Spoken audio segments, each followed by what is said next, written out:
এদিকে ভারতে ইলিশ রপ্তানি বন্ধ ঘোষণা করার পরও অন্তর্বর্তী সরকারের কাছে চিঠি পাঠিয়েছে ভারতীয় ব্যবসায়ীরা। সোমবার অন্তর্বর্তী সরকারের পররাষ্ট্র উপদেষ্টা তৌহিদ হোসেনের কাছে আবেদন করে ভারতের মাছ আমদানিকারক সংস্থা fish importers association.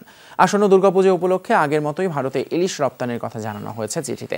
Fish importers অ্যাসোসিয়েশনের সম্পাদক আনোয়ার মাকসুদ বলেছেন, প্রতি বছর পুজোর আগে ইলিশ চেয়ে বাংলাদেশ সরকারের কাছে চিঠি পাঠানো হয়, তবে এবার রাজনৈতিক পালাবদলের কারণে আগস্ট মাসে চিঠি দেওয়া হয়নি।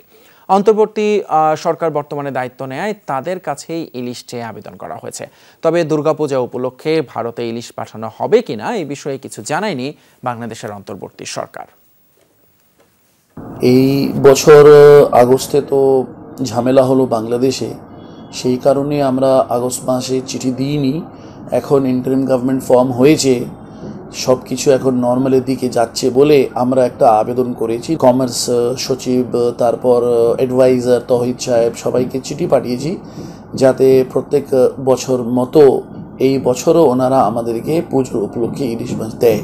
আমরা আশা করি যে ঝামেলার মধ্যেও পুজোর মধ্যে ওনারা ইলিশ মাছ আমাদেরকে দেবে, যাতে দুই দেশের সম্পর্কটা ঠিক রাখা যায়।